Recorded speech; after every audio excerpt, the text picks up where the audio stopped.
What is going on, YouTube? I am Germ here. Today we have another Season 10 League of Legends funneling guide coming at you. I posted a few of these on my channel already. You guys seem to be really enjoying them. People are learning a lot, really liking them, and that's great. That's awesome. That's exactly what I want from this content. So we decided to make another one for you. This one is a little bit different strategy, different champions, all that good stuff. So there's something to learn here, even if you've seen some of my other videos. Don't you worry. But before we get into this real quick, I just did want to mention that I stream over at twitch.tv/I_am_germ. Over there, we've developed a pretty dope community, and it's growing every single day. So you guys could check that out. We would definitely appreciate it. Just people who love hanging out, talking League, learning the game, getting better, all that good stuff. So if that sounds interesting to you, make sure you click that link in the description. Hopefully we see you over there real soon. But now, getting into this video, obviously you guys came here for the Lulu Yi funneling strategy. This one is actually going to be in the top lane. A lot of my other funneling guides that I've posted so far have been in the mid lane, but top lane is very good for funneling too. There is some differences between top and mid lane. Obviously, mid lane you have more control over the map, you have easier access to dragon, it's easier for you to roam into the other team's jungle, roam top, roam bottom as a unit of the two champions.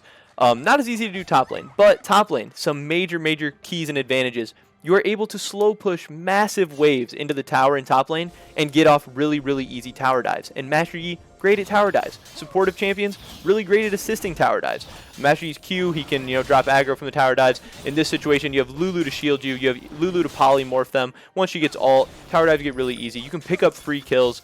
And if you're able to slow push a big enough wave and get an unsuspecting top laner, or even a top laner is expecting it, but it's a really easy outplay. Master Yi is not hard to tower dive on. You can get that snowball rolling really easily, and that's not as easy to happen in the mid lane. Tower diving is great.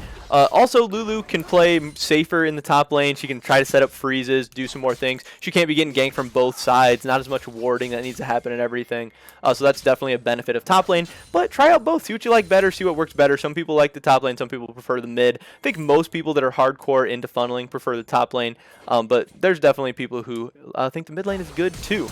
So you can see here, Master Yi, they decide to start the red. They go into the Krugs, and then he goes straight top lane for the early tower dive.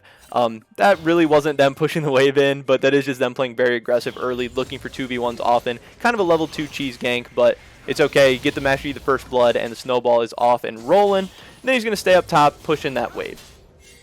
As far as the runes that the two guys are taking, this is a Diamond 2 game in North America with a Master Yi 1-trick and a Lulu 1-trick. People really good at their champion, people who know what they're doing, and people in the upper echelon of ranked, climbing through mid to high diamond, so people who know what they're doing. Lulu takes Airy with Resolve secondary, Master Yi taking the standard page of Conquer with Domination secondary. As far as the build, Lulu's build is pretty interesting. So they start Corrupting Potion on her, not the support item, which sometimes you usually do on the tankier supports for funneling. Not starting that just because she needs a Corrupting Potion for the sustain early on, and at the beginning of the game, Lulu kind of needs to farm sometimes. To get the maximum gold, you don't want to have the support item at the beginning because you don't get support item stacks if the Master Yi is not by you, and you can't get the support item, as much support item gold if you're farming.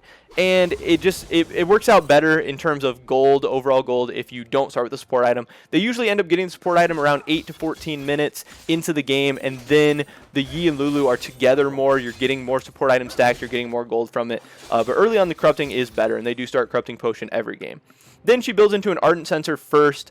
Again, obviously picks up the support item around 8 to 14 minutes. That'll usually be either just before she finishes the Ardent or just after.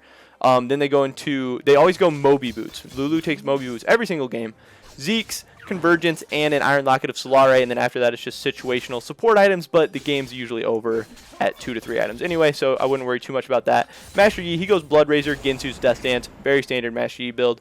Merc Tread sometimes, and Berserker's Greed sometimes, depending on the other team's team composition. But that's pretty much all the unique stuff as far as like builds or anything. I think it is really interesting to see how Lulu starts a game. You can see after they're able to kill Gnar, they get his flash, they get his TP. Master Yi does a topside clear, full topside clear after taking some of Nunu's camps, and then they start pushing in the Gnar again. Something you have to be careful about is giving up too many dragons by staying top too long, but I think they do a really great job of Master Yi building as much of an advantage as he can early game in the top lane and then taking over the rest of the map. So here they do set up for a dive. You can see they have like 10 to 12 minions there. Makes it really easy to dive. Master Yi's strong. He's ahead. They have the double summoner spells on the Lulu, and it makes doing stuff like that really easy. And now the Gnar's fucked. He's 0-2 at like 5 minutes. Master Yi's got 2 kills. He has no sums. He's going to be in trouble, and this is going to be now a really safe, really easy lane for Lulu to scale up in as well. And Master Yi, he's got the kills. He can start to take over this game. They're going to sit on the tower, start picking up tower plates, which is great. Getting more kills on the Master Yi, getting more map pressure, all that stuff.